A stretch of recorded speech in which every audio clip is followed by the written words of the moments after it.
사랑과 은혜가 충만하신 아버지 하나님, 은혜와 사랑을 감사드립니다. 한 주간도 감당할 수 없는 넘치는 은혜와 사랑을 베풀어 주셔서 넉넉하게 승리할 수 있었습니다. 이 시간 베푸신 은혜와 사랑을 기억하며 아버지 귀한 예물과 우리의 마음의 신앙 고백을 준비하여 아버지 앞에 드립니다. 홀로 영광 받아 주시옵소서. 아버지 하나님, 매 순간 하나님 앞에서 세상 욕심 멀리하게 해주시고 늘 성령의 충만함으로 주님을 바라보며 주신 말씀에 따라 승리하며 감사하며 살아갈 수 있도록 주여 축복하시고 인도하여 주시옵소서. 특별히 아버지 하나님, 하나님을 향한 믿음을 가지고 아버지 앞에 물질을 구하며 나아갈 때 아버지 하나님, 우리를 책망하지 마시고 은혜를 베풀어 주셔서 흔들어 넘치도록 채우시는 하나님께서 은혜를 베풀어 주셔서 우리의 인생 여정을 다시 한번 하나님이 인도하셨노라고 고백해 드릴 수 있는 복 있는 성도들이 되게 하여 주시옵소서. 하나님 한 분만 바라보고 그 한 분만 만족하며 감사와 찬양과 영광을 올려드리는 복 있는 인생들이 되기를 간절히 소원하옵고 예수님의 이름으로 기도합니다. 아멘. 우리 시간 귀한 성가대 찬양으로 하나님 앞에 영광 올려드리시겠습니다.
아멘.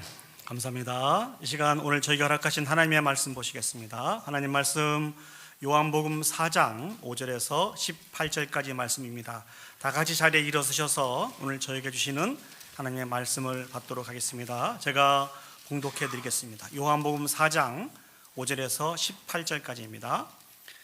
사마리아에 있는 수가라 하는 동네에 이르시니 야곱이 그 아들 요셉에게 준 땅이 가깝고 거기 또 야곱의 우물이 있더라.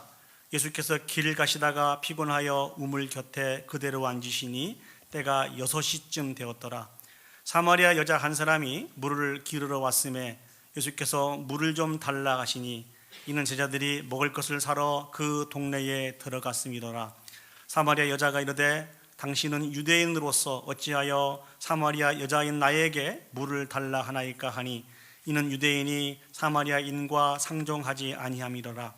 예수께서 대답하여 이르시되 내가 만일 하나님의 선물과 또 내게 물을 좀 달라 하는 이가 누구인 줄 알았더라면 내가 그에게 구하였을 것이요 그가 생수를 내게 주었으리라. 여자가 이르되 주여 물 기를 그릇도 없고 이 우물은 깊은데 어디서 당신이 그 생수를 얻겠사옵나이까? 우리 조상 야곱이 이 우물을 우리에게 주셨고 또 여기서 자기와 자기 아들들과 짐승이 다 마셨는데 당신이 야곱보다 더 크니이까? 예수께서 대답하여 이르시되 이 물을 마시는 자마다 다시 목마르려니와 내가 주는 물을 마시는 자는 영원히 목마르지 아니하리니 내가 주는 물은 그 속에서 영생하도록 솟아나는 샘물이 되리라. 여자가 이르되 주여 그런 물을 내게 주사 목마르지도 않고 또 여기 물 기르러 오지도 않게 하옵소서. 이르시되 가서 내 남편을 불러오라.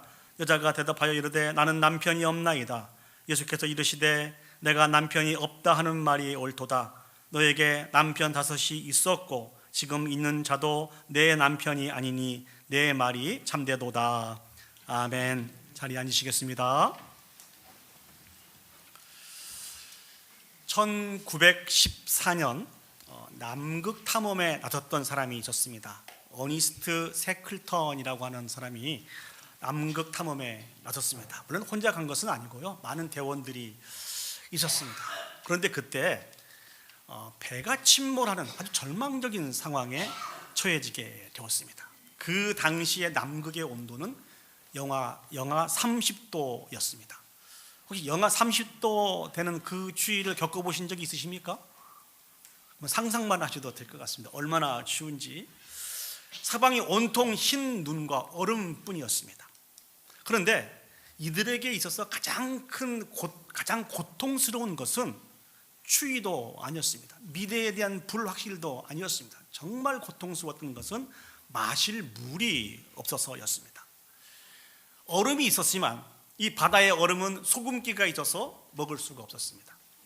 그렇다고 눈을 녹여서 물을 만들기 위해서 귀중한 연료를 또 태울 수가 없었습니다. 이러지도 못하고 저러지도 못한 그런 위기 상황에 이 세클턴은 대원들을 살리기 위해서 작은 보트 하나에 몇몇의 대원과 함께 이제 구조를 위해서 길을 나서게 되었습니다.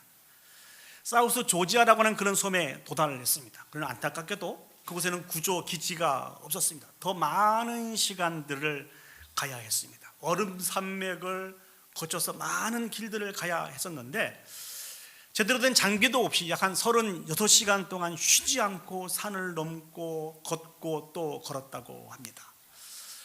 그 당시 그들의 그 육체적인 상황은 어떠했을까요? 입술은 이 가뭄으로 인해서 논바닥이 갈라진 것처럼 다 입술이 갈라지기 시작했습니다. 혀는 갈증으로 인해서 부어 올라서 입안에 혀가 가득하게 되었습니다.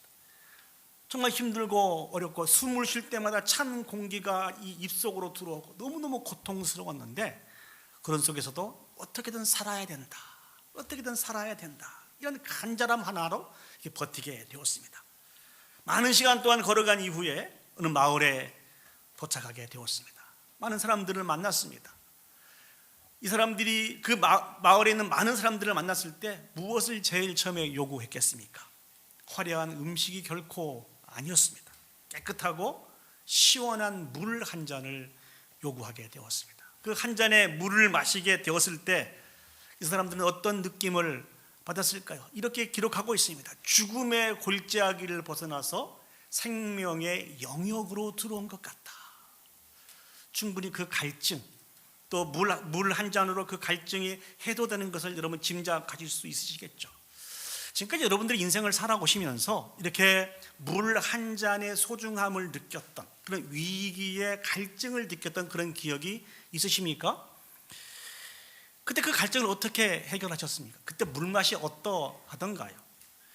그런데 이 갈증이라고 하는 이 단어는 그런 의미의 갈증도 있습니다만 어떤 음식을 먹고 싶을 때 그 먹고 싶은 음식에 대한 갈증도 있는 것 같습니다. 제가 좋아하는 한 분이 계시는데요. 이분은 먹는 걸 너무너무 좋아하십니다. 갑자기 어느 날 길을 가다가 시원한 콜라 한 잔을 먹었으면 좋겠다 이런 생각이 들더래요. 근데 고민했습니다. 어떻게 하면 시원한 콜라를 정말 맛있게 먹을 수 있을까 고민하다가 자신의 육체적인 상태를 가장 갈증이 심한 상태를 만들면 되겠구나 이런 생각을 했대요. 그래서 이분이 전체 3가지를 했는데 그 첫 번째는 그 콜라 한 잔을 먹기 위해서 그 콜라 한 잔의 맛을 기대하면서 약 한 3에서 4마일 정도를 달리기를 시작했다고 합니다. 그리고 다 달리기를 마치고 돌아와서 팔굽혀펴기를 한 200개, 300개 정도 했다고 그래요. 그것으로도 양이 안 차서 뜨거운 물에 몸을 담그고 자신의 땀을 다 빼내고 최대한 육체적으로 갈증이 심한 상태를 만들어 놓고 밖에 나와서 큰 컵에다가 얼음을 가득 채워놓고 그곳에 콜라를 가득 채워서 마시게 되었다는 것이죠. 이 콜라 맛이 정말 맛있더라. 여러분도 원하시면 한번 권해드릴 테니까 한번 해보시기 바랍니다. 근데 우리가 인생을 살아가는데 이게 육체적인 갈증만 있는 것은 아니라는 것입니다. 영적인 갈증이 있다는 것입니다. 지금까지 여러분들이 인생을 살아오면서 육체적인 갈증 말고 영적인 갈증에 대한 갈급함을 가져보신 적이 있으십니까? 그 영적인 갈급함을, 그 갈증을 여러분들은 어떻게 해결하셨습니까? 오늘 저는 본문의 말씀을 통해서 우리가 느낄 수 있는 그 영적인 갈증이 무엇인지, 어떻게 하면 그 영적인 갈증을 해결할 수 있는지를 같이 본문의 말씀을 묵상하면서 은혜를 나누기를 원합니다. 오늘 성경을 보시면 예수님께서 유다를 떠나서 갈릴리로 가시게 됩니다. 그런데 유다에서 갈릴리로 빨리 가려고 하면 사마리아를 통과하면 됩니다. 그래서 사마리아를 통과해서 이제 갈릴리로 가시길 원하셨는데요. 사마리아로 가시다가 수가라고 하는 그런 동네에 이르게 되었습니다. 이 동네는 야곱이 그의 아들 요셉에게 기업으로 주었던 땅과 그리 멀지 않은 곳이었습니다. 창세기 말씀을 보시면요, 야곱이 세겜 사람들로부터 은 100개를 주고 그 밭을 사게 됩니다. 그리고 특별히 그 밭을 야곱의 여러 아들 중에 요셉에게 주게 되었고, 요셉은 나중에 그 세겜 땅에 장사 지내게 되었죠. 그곳에는 야곱의 우물이 있었습니다. 아무튼 예수님이 그곳에 가셔서 매우 피곤하셨던 것 같아요. 우물 곁에 그대로 앉아있게 되셨습니다. 제자들은 음식을 구하기 위해서 마을로 들어가게 되었습니다. 그때 시간을 보니까 6시쯤 되었다, 성경은 그렇게 말씀하고 있습니다. 이들의 6시는 오늘날로 얘기하면 정오 정도 되었던 것 같습니다. 이 시간에는 날씨가 너무 무덥기 때문에 물을 길기 위해서 우물가에 나오는 사람이 없었습니다. 그런데 그때 한 사마리아 여인이 물을 길기 위해서 그 우물가로 오게 되었습니다. 예수님 입장에서는 정말 잘 되었다 그렇게 생각을 했던 것 같아요. 그래서 그 여인에게 물을 좀 달라고 했습니다. 자연스러운 모습이죠.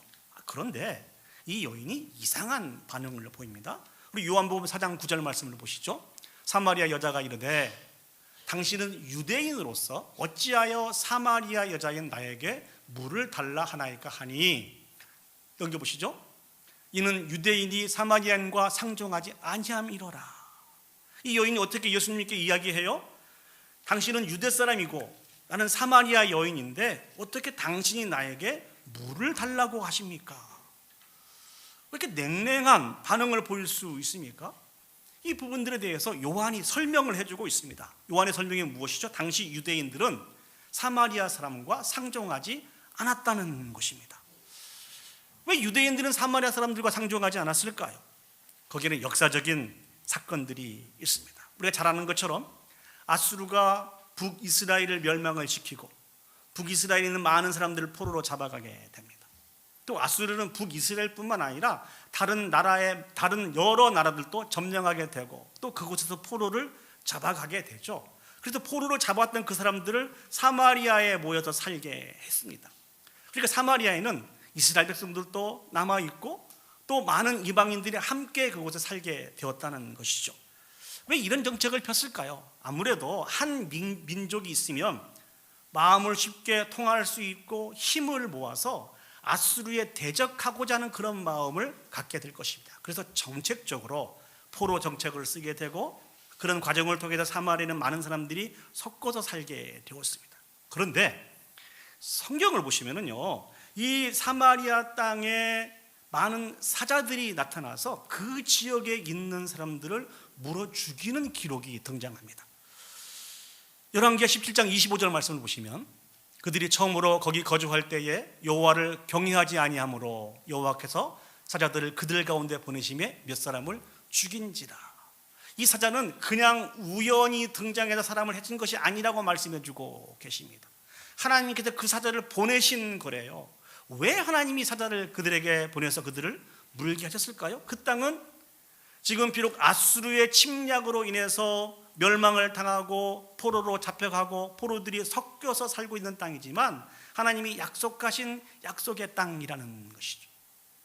비록 이방인이지만 그 약속의 땅에 와서 하나님을 섬기지 않고 우상을 섬기는 그 죄악을 하나님은 바라만 보고 계실 수가 없어서 사자들을 보내서 그들을 공격하게 했다는 것이죠.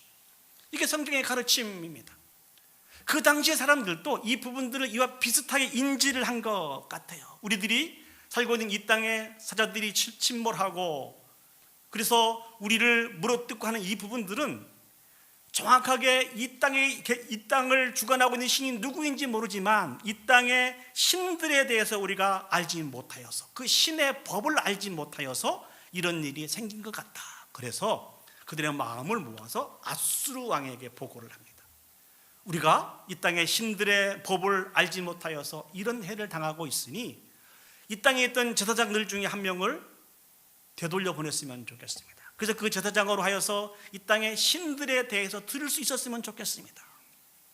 그래서 제사장을 한 명을 보내게 되고 그 제사장을 통하여서 이스라엘 하나님에 대한 법도를 듣게 되었죠. 그런데 그 땅은 이렇게 해서 하나님의 신앙을 가진 사람도 있고 여전히 이방의 신을 섬기는 우상을 숭배하는 사람들이 있었습니다. 뿐만 아니라 이것이 두 개 섞여서 혼합주의적인 신앙관을 가지고 있는 사람들이 많이 있었습니다.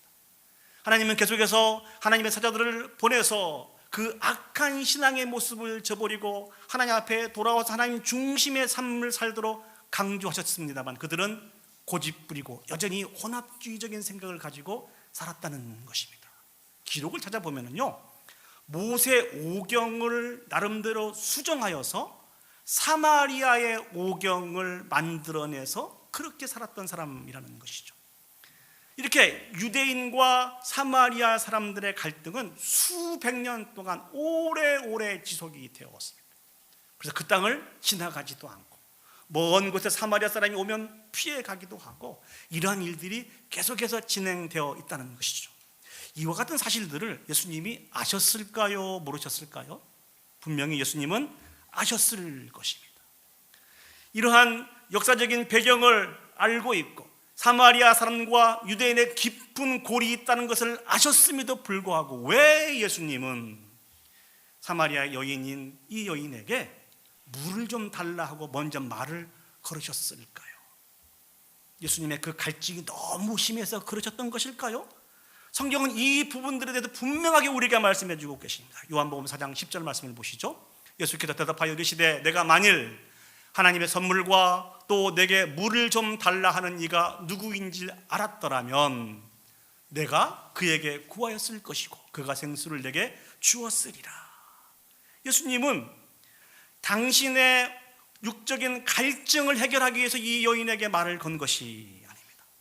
하나님의 선물이며 영원한 생명인 은혜를 베풀어 주시기 위해서 이 말을 걸게 되신 것이라는 것이죠. 유대인과 사마리아 사람들의 감정의 기복의 골이 아주 깊고 그렇게 튼튼하고 견고한 성이 벽이 가로막혀 있는 것을 분명히 하셨음에도 불구하고 예수님께서는 이것을 뛰어넘기를 원하셨다는 것입니다. 예수님의 이 모습은 예수님의 제자들도 이해할 수 없는 부분들이고 유대인들도 절대로 이해할 수 없는 부분들이었습니다. 뿐만 아니라 사마리아 사람들도 이것을 받아들일 수 없는 그런 부분들이었습니다. 철저히 배제당하고 저주당한 사마리아 사람들, 그들은 복음과 하나님의 은혜와 무관하다고 생각할 수 있었을 것입니다. 그러나 예수님의 생각은 다르다는 것이죠. 그럼에도 불구하고 그들에게 예수 그리스도의 생명의 복음이 필요한 것인 것을 주님께서 아시고 그들에게 하나님의 은혜를, 영원히 목마르지 않은 생수를 주시기를 원하신 것입니다. 성경을 보시면 그들의 갈급함이 너무 심해서 그들이 예수님께 나온 게 아닙니다. 예수 그리스도께서 그들 가운데 찾아가셨다는 것입니다. 그들은 거부하고 있는데, 그들은 부인하고 있는데, 오히려 하나님에 대해서, 예수 그리스도에 대해서 여전히 무지하다 할지라도 그럼에도 불구하고 먼저 찾아가신 분이 예수 그리스도라는 것입니다. 결론적으로 먼저 말씀을 드리면, 우리의 영적인 갈증을 해결해 주실 수 있는 분은 오직 하나님 한 분뿐이십니다. 믿습니까? 아멘. 근데 중요한 것은 이 하나님은 특별하게 유대인들에게만 관심을 갖고 있는 게 아닙니다. 모든 세상 사람들에게 관심이 있으세요. 모든 세상 사람이 하나님으로 말미암아 그들의 모든 갈증을 해결받기를 원하시는 것이 하나님의 마음이라는 것입니다. 하나님은 절대로 어떤 지역으로, 사람으로 제한하지 않았습니다.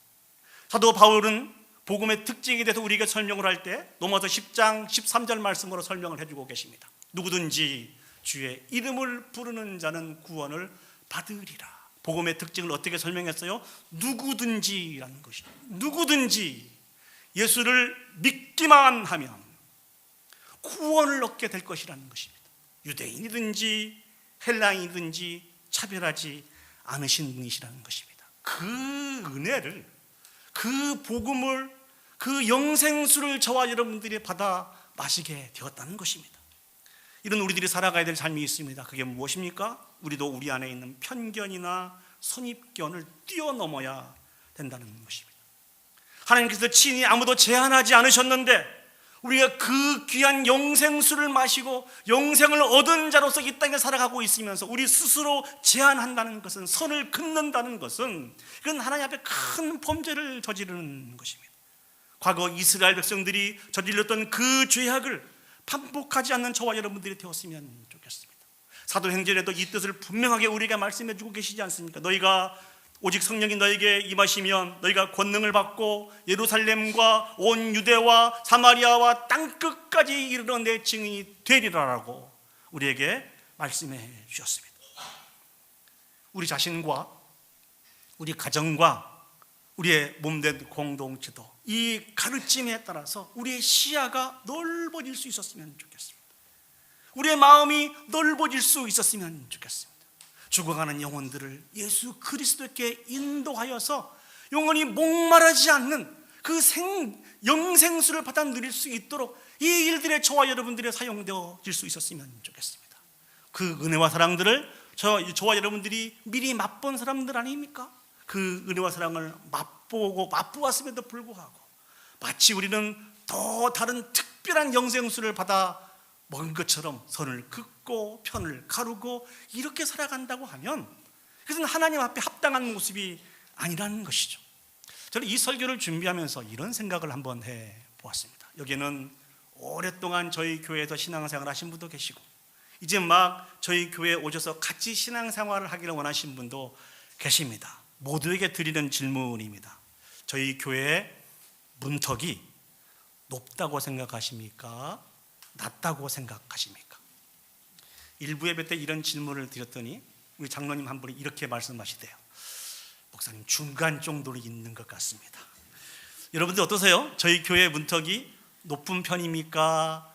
낮은 편입니까? 중간 정도 있는 것 같습니까?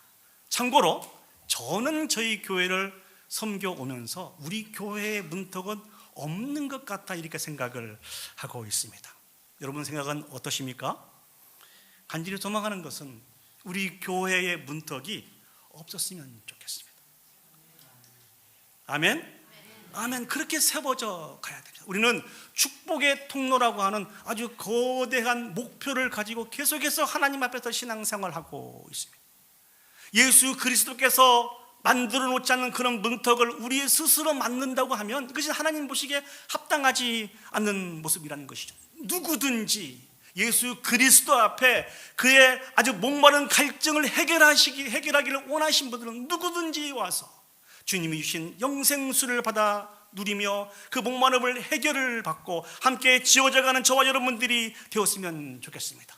그래서 누구든지 초대하시고 누구든지 환영하여서 함께 지어져가는 놀라운 역사가 있어서 매일 주일마다 천국의 잔치가 열릴 수 있는 우리 복된 교회가 되어질 수 있었으면 좋겠습니다. 이 교회는 저 혼자 만들어가는 것이 아닙니다. 우리 함께 힘을 모아서 만들어져 가야 합니다. 우리 교회에 대해서 잘 알지 못하는 사람들이 평가하기를 워싱턴 제1장로교회는 문턱이 높은 것 같아, 이런 얘기를 들으시거든 우리의 죄와 허물인 것으로 기억하시고 자복하고 회개하셔서 다시 한번 주님의 은혜와 사랑을 통해서 문턱을 낮추시고 누구든지 환영하여서 함께 지어져가는 그런 놀라운 역사가 있기를 예수님의 이름으로 축복합니다. 두 번째 생각해 보기를 원하는 말씀이 있습니다. 오늘 본문을 보시면 예수님께서 이 여인과의 대화가 끊이지 않고 계속 이어져 가시는데요, 예수님이 그렇게 말씀을 해주세요. 예수님께서 주시는 그 물을 마시는 자는 영원히 목마르지 아니할 것이다. 이 이야기를 들었을 때 여인이 어떻게 반응합니까? 그 좋은 물을 주셨으면 좋겠다는 거예요. 그래서 영원히 내가 목마르지도 않고 또 다시는 여기에 물을 길러 오지 않도록 그 물을 좀 주었으면 좋겠다, 이렇게 이야기합니다. 그런데 예수님이 이 이야기를 하시다가 엉뚱한 질문을 하세요. 요한복음 4장 16절 말씀을 보시죠. 이르시되 가서 내 남편을 불러오라. 영생수에 관한 이야기 하시다가 남편 이야기를 예수님이 하십니다. 왜 예수님이 이런 질문을 하셨을까요?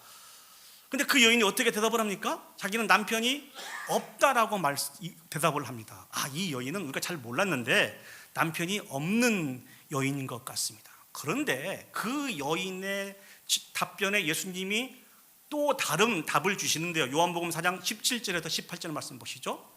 여자가 대답하여 이르되 나는 남편이 없나이다. 예수께서 이르시되 내가 남편이 없다 하는 말이 옳도다. 너에게 남편 5이 있었고 지금 있는 자도 내 남편이 아니니 내 말이 참되도다. 놀라운 사실들이 여기에 기록이 되어 있습니다. 그 여인에게 남편이 5이 과거에 있었대요. 한 명도 힘든데 그런데 5이 있었는데 지금 또 다른 남편하고 사는데 이 남자도 남편이 아니라고 이야기를 해주고 있습니다. 이제 궁극적이 좀 해결이 됐어요. 왜 이 여인이 좀 선선할 때 많은 사람들이 물 길러 올 때 같이 오지 않고 아무도 오지 않는 뜨거운 시간이면 날씨가 햇빛이 뜨거운 시간임에도 불구하고 혼자 물을 길러 왔는지 이제 조금 이해가 됩니다.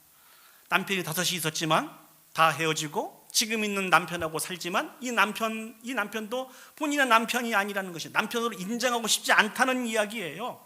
여기서 우리는 이런 질문을 할 수 있습니다. 왜 이 여인은 과거의 남편을 5이나 두었고 6번째 남편도 갈아치우려고 생각하고 있었을까? 성경은 남편이라고 이야기합니다. 그 얘기는 이 여인이 창기가 아니란 얘기예요. 창기는 아니란 것이죠. 창기를 거론하면서 남편이란 단어를 쓰지 않지 않습니까? 이 여인은 창기가 아니었음에도 불구하고 남편을 5이나 두었고 6째 남편과 살고 있고 이 남편과도 문제가 있어서 또 다른 남편을 생각하고 있는지도 모릅니다. 무엇을 얘기해 주고 있습니까? 남편을 5이나 두었지만 여전히 이 여인이 가지고 있는 어떠한 갈증의 문제에 대해서 해결을 받지 못하고 있다는 것입니다. 참만족을 누리지 못하고 해결을 얻지 못하고 계속해서 남편을 바꾸면서 그 갈증을 하기 위해서 살다 보니까 부정한 여인이 되어버렸습니다. 죄인이 되어버렸습니다. 이 여인의 모든 모습을 꿰뚫어 보신 예수님이 그래서 질문을 하는 거예요. 가서 내 남편을 데리고 오라는 것입니다. 진실로 예수님은 이 여인에게 영생수 예수 그리스도의 생명의 복음을 증거해 주시기를 원하신다는 것입니다. 사랑하는 여러분 지금까지 세상을 살아가면서 참된 만족을 누리며 살아가고 계십니까? 여러분에게 참된 만족을 주고 있는 것은 무엇입니까? 그러나 성경은 우리에게 분명하게 말씀해 주고 계십니다. 우리는 이 세상의 그 어떤 곳으로도 참된 만족을 누릴 수 없는 존재라는 것입니다. 왜냐하면 우리는 예수 그리스도로만이, 오직 하나님으로만이 참된 만족을 누리며 살아갈 수 있도록 그렇게 창조된 자들입니다. 아주 오래전에 한번 말씀드렸던 기억이 있습니다만, 미국의 교육의 아버지, 교육 철학의 아버지 하면 존 듀이라고 하는 사람을 거론을 합니다. 이분이 가지고 있는 교육 철학이 있었습니다. 경험되지 않는 것은 교육이 아니라는 것이죠. 이 교육 철학을 가지고 미국의 모든 커리큘럼을 다 작업을 했습니다. 이분에게 들어온 것이 한 가지 문제가 있었어요. 그게 무엇인고니? 성경이라는 것이죠. 그 당시만 해도 성경이 미국의 커리큘럼 속에 들어가 있었습니다. 성경은 체험을 해서 교훈을 얻는 책입니까? 여러분 어떻게 생각하세요? 성경에 기록되어 있는 모든 내용들을 다 체험해서 하나님을 발견하고 교훈을 받습니까? 성경은 체험을 통해서 얻는, 그렇게 교훈을 얻는 책이 아니라는 것이죠. 무엇으로? 믿음으로. 모든 성경이 하나님의 감동으로 되어진 것을 기억하고 믿음으로 다가가서 믿음으로 부어주신 은혜와 사랑을 받아 누릴 수 있는 영과 육이 아주 유익한 책이 성경이라는 것이죠. 그렇기 때문에 존 듀이의 교육 철학으로 바라볼 때 성경은 불필요한 교재인 것입니다. 그래서 성경을 빼어버리게 되었습니다. 커리큘럼 속에서.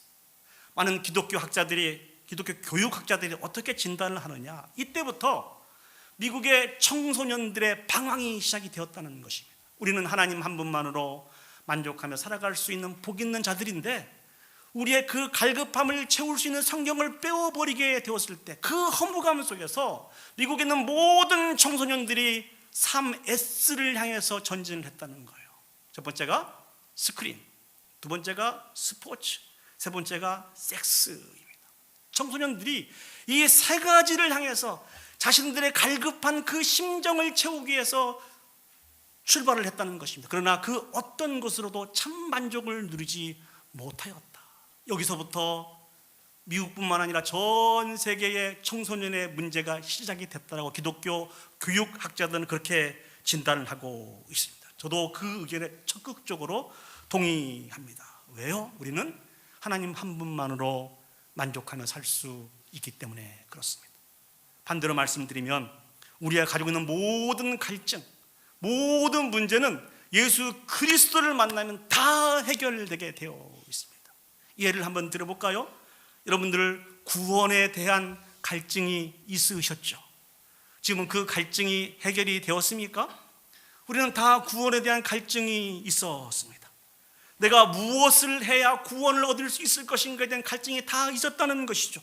성경은 이 부분들에서 어떻게 말씀해 주고 계십니까? 모든 사람이 죄를 범하였으며 하나님의 영광에 이르지 못하였다고 말씀해 주고 계십니다. 죄의 싹은 사망이라고 우리에게 말씀해 주고 계세요. 원래 우리는 죄로 말미암아 하나님이 주신 그 구원의 은혜에 참여할 수 없는 사람들입니다. 그런데 그런 저희들에게 해결책을 주신 분이 계십니다. 누구십니까? 예수 그리스도예요. 예수 그리스도를 믿기만 하면, 누구든지 예수 그리스도가 우리 구주이신 것을 믿기만 하면 구원을 얻을 수 있는 놀라운 은혜를 우리에게 베풀어 주셨습니다. 우리의 구원에 대한 갈증은 예수 그리스도를 만나게 될 때 해결되게 되어 있습니다. 구원만 그런가요? 사랑하는 여러분, 이 세상을 살아가면서 한편으로 예수 그리스도에 대한 구원에 대한 분명한 확신이 있지만 여러분들의 삶의 존재에 대한 갈증은 없으십니까? 요즘 저희들은 다들 잘 살고 있는 세상을 살다 보니까 잘 먹고 잘 자고 이렇게 생활을 하고 있습니다. 그래서 늘 이런 말씀을 반복하세요. 잘 먹고 잘 자고 잘 살다가 주님이 오라고 하시면 천국 가면 되지. 아주 심플한 인생관을 가지고 살아가고 계십니다. 사랑하는 여러분, 이렇게 살아가는 것이 가장 행복한 인생인가요? 잘 먹고 잘 자고 잘 사는 인생, 이러다가 주님이 오라고 하시면 천국 가는 게 이렇게 살아가는 것이 행복한 것일까요? 뭔가 좀 가치 있는 일들을 하고 싶지 않으세요? 우리의 인생이 그냥 잘 먹고 잘 자고 잘 살다가 천국 가는 인생이기보다는 하나님이 특별하게 우리에게 맡겨주신 사명이 있는 것을 사랑하는 여러분 깨달아 알으셨으면 좋겠습니다. 우리 인생 그렇게 허비하지 마시기 바랍니다. 아직 우리의 생명을 연장시켜 주셨고 지식과 지혜와 힘과 능력을 남겨주신 것은 하나님의 영광을 위해서, 주신 사명을 위해서 감당하라고 남겨주신 것입니다. 우리의 남은 인생을 그렇게 들여갈 때 우리는 우리의 존재에 대한 이 갈증을 비로소 해결할 수 있는 거예요.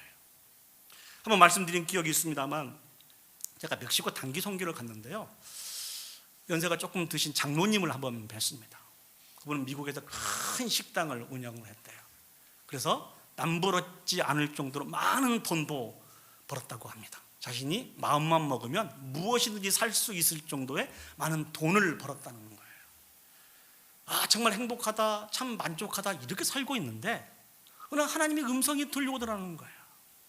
내가 너에게 지식도 주고 건강도 주고 많은 돈도 주고 달란트도 줬는데 너는 평생 그것을 가지고 너를 위해서만 살다가 나한테 올래? 이 말씀을 계속해서 주시더라는 거예요. 자신은 모든 부분들에 만족하고 있었는데, 자신은 참 행복하다고 그렇게 고백하고 있었는데, 하나님에 대한 믿음도 있기 때문에 이제 하나님이 나를 부르시면 모든 걸 다 놓고 하나님께 갑니다, 정말 행복합니다, 참 만족합니다, 이렇게 살고 있는데 주님의 음성은 다르더라는 거예요. 너무너무 괴로워서 고민을 했다는 거예요. 하나님, 내가 무엇을 해야 됩니까? 내 인생에 주님이 주신 것이 이렇게 많은데 내가 무엇을 해야 됩니까? 고민하다가 아직 자기가 건강하다는 것을 발견했대요. 그래서 고민할 것도 없이 바로 멕시코 선교지로 왔다고 합니다. 그 장로님이 그러시더라고요. 그 선교지에서 어떠한 일들을 하는지 아세요? 그 선교지에서 선교 자금을 마련하기 위해서 많은 물고기를 키우는데 그 물고기들에게 먹이 주고 또 청소하고 쓰레기 버리고 이런 굳은 일들, 그 옆에 학교가 있는데요, 그 학교 학생을 돌보며 섬기는 이런 구질구질한 일들을 감당하고 계시더라고요. 그래서 참 귀하다 이런 생각을 했습니다. 그리고 몇 년 후에 다시 선교를 갈 수 있는 기회가 돼서 그곳에 가서 제일 먼저 그 장로님을 찾았습니다. 장로님 어디 계신가 했더니 안 계시더라고요. 물어보니까 열심히 그 일들 하시다가 병을 얻으셔서 다시 미국으로 돌아가셨대요. 그래서 제가 좀 안타까운 마음이 있더라고요. 그런데 그 말씀을 전해주신 선교사님의 이야기는 전혀 다른 이야기예요. 남은 인생을, 가치 있는 인생, 행복한 인생을 살기 위해서 이곳에 와서 열심히 사역하셨던 그 장로님이 비록 병은 얻어서 미국으로 다시 돌아갈 수밖에 없는 그런 형편이었지만 장로님이 그런 말씀을 하시더래요. 제가 이제 하나님을 만나면 그래도 조금 덜 부끄러울 것 같습니다. 내가 남은 인생 나를 위해서 살지 않고 하나님의 영광을 위해서 내 자신을 쏟아 부은 것이, 이 삶들이 길진 않지만 저는 정말 행복했습니다, 이렇게 고백을 하시고 가셨다고 그럽니다. 저는 이 설교를 준비하면서 그런 예를 한번 또 생각을 해보았습니다. 여러분, 예수 그리스도를 구주로 믿고 신앙생활을 하시지만 외롭지 않으세요? 외로움에 대한 갈증은 혹시 없으세요? 나도 친구가 있었으면 좋겠다, 같은 목표를 보고 같은 방향으로 함께 치어져 갈 수 있는 그런 친구가 있었으면 좋겠다, 너무 외롭다, 고독하다. 많은 목사님들이 그런 말씀을 하세요. 저희 교회는 없는 것 같은데 목사님들이 섬기시는 그런 교회에도 같이 신앙생활을 하지만 많은 성도들과 함께하지 못하고 고독하게 살아가는 분들이 많이 있다는 거예요. 이 문제는 또 우리가 어떻게 해결해야 될까요? 이 문제도 예수님 앞에 나오시면 됩니다. 예수님 앞에 방향을 물어보시고 길을 물어보시면 예수님이 우리의 갈급한 그 고독의 문제도 해결해 주실 것입니다. 왜요? 우리 모두가 다 예수 그리스도의 감당할 수 없는 넘치는 은혜와 사랑을 통해서 행복한 인생을 살아가고 있습니다. 우리 서로가 형제여 자매인 것을 알고 함께 성도인 것을 아시는 분들이라는 것이죠. 이분들과 함께 어우러져서 같은 목표와 같은 방향을 가지고 위로도 얻고 격려도 얻고 함께 찌어져 갈 수 있다는 것입니다. 지금 저는 무슨 이야기를 하고 있습니까? 영적인 갈급함을 예수 그리스도를 만나면 다 해결받는다고 하는 그런 예를 들고 있습니다. 여러분들은 요즘 어떠한 종류의 갈증을 가지고 계십니까? 그 문제를 해결하기 위해서 얼마만큼 고민을 하시고 수고를 많이 하셨습니까? 성경은 아주 심플하게 우리에게 말씀해 주고 계십니다. 우리의 구원의 문제뿐만 아니라 모든 문제의 갈증은 예수 그리스도를 만나면 다 해결되게 되어 있고 참된 목표와 방향을 향해서 지어져 갈 수 있고 그곳에서 행복한 인생을 살아갈 수 있다라고 성경은 우리에게 말씀해 주고 계십니다. 끊임없이 우리의 문 앞에서 우리의 문을 두드리시면서 그 예수 그리스도께서 우리를 초대하고 계시는데 그 부르심에 우리의 마음의 문을 활짝 열고 나가져서 순종하심으로 말미암아 주님이 주신 영원히 목마르지 않는 참된 영생수를 받아 누리며 모든 부분들에 만족하며 감사와 찬양과 영광을 올려드릴 수 있는 그런 저와 여러분들이 되었으면 좋겠습니다. 이제 말씀을 정리하도록 하겠습니다. 우리가 살아가고 있는 이 세상에서 결코 참된 만족을 누릴 수가 없는 사람들입니다. 왜냐하면 오직 하나님 한 분만으로 만족하며 살아갈 수 있도록 그렇게 창조된 사람들이기 때문에 그렇습니다. 우리는 우리의 영과 육의 모든 갈증을 가지고 예수 그리스도 앞에 나와야 합니다. 그러면 예수 그리스도께 주신 참 만족을 누릴 수 있습니다. 물론 그 예수 그리스도는 절대로 우리를 차별하지 않으십니다. 어느 위치에 있든지 어떤 모양새로 서 있든지 우리를 차별하시지 아니하시고 동일한 은혜와 사랑으로 베풀어 주신 분이십니다. 그 하나님에 대한 믿음을 가지고 나아가시면 됩니다. 그러면 영원히 목마르지 않는 생명수를 받아 누릴 수 있을 뿐만 아니고 이제 남은 인생을 하나님의 영광을 위해서 살아갈 수 있습니다. 이 은혜로 말미암아 참 만족을 누리고 감사와 찬양과 영광을 올려드릴 수 있는 그런 저와 여러분들이 되시기를 예수님의 이름으로 축복합니다. 아멘. 다 같이 자리에 일어서셔서 우리 함께 말씀을 기억하면서 찬양 올려드리도록 하겠습니다. 오늘 성경을 보시면 찬양을 보시면 이렇게 말씀하고 있어요. 마음이 상한 자를 고치시는 주님, 하늘의 아버지 날 주관하소서. 후렴구를 보시면 얼마나 마음이 따뜻한지 모릅니다. 의에 줄이고 목마르니 내 잔을 채워 주소서. 남편을 5이나 두고 6째 남자와 살고 있지만 그럼에도 불구하고 참된 만족을 누리지 못하고 있는 그 여인의 빈 잔을 채우실 수 있는 분이 하나님이시고 저와 여러분들의 빈 잔을 채우실 수 있는 분이 하나님이신 것을 기억하고 우리의 결단과 우리의 소망을 담아서 이 찬양 하나님 앞에 올려드리도록 하겠습니다.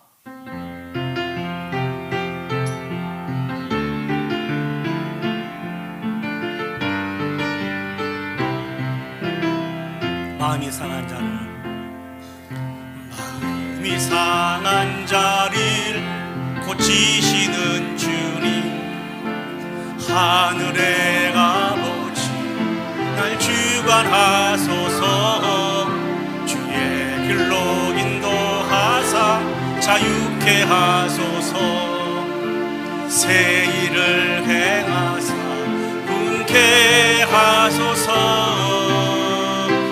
의에 줄이고 목이 마르니 성령의 기름 부소서.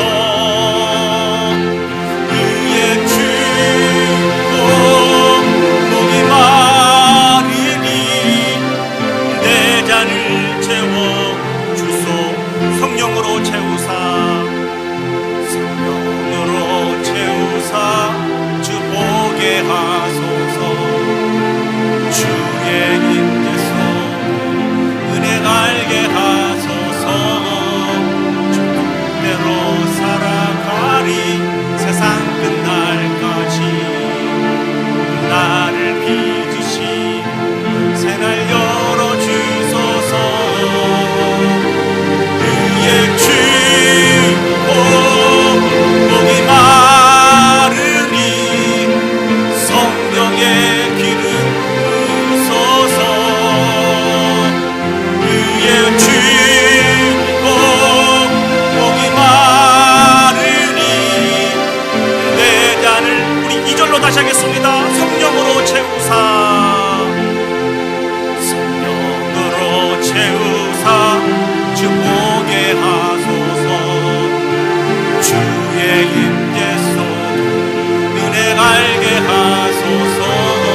말씀을 기억하시고 올려드리는 이 찬양을 기억하시면서 하나님 앞에 기도 올려드리도록 하겠습니다. 주님, 오늘 남편을 5이나 두었지만 여전히 참 만족을 누리지 못하고 또 6번째 남편을 만났지만 그 속에서 참 만족을 누리지 못한 이 여인이 마치 오늘을 살아가는 우리의 모습 같습니다.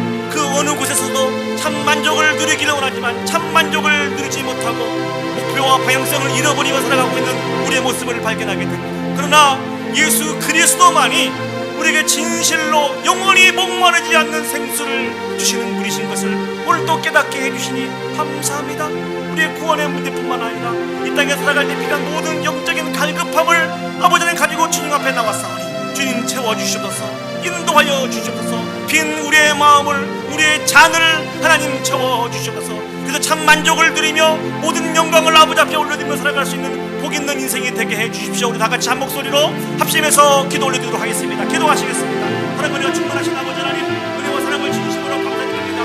수없이 많은 수고하고 애쓰고 노력하지만 여전히 아버지는 참 만족을 누리지 못하고 아버지는 빈 자음을 가지고 살아가고 있는 인생이 우리인 것 같습니다.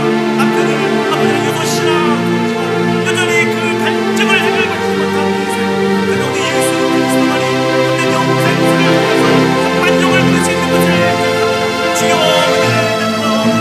참된 것을 구하지 않도록 하나님 도와주시고 우리 예수 그리스도 한 번만 만족하며 그분께만 영광을 올리며 살아갈 수 있도록 주여 축복하여 주시옵소서.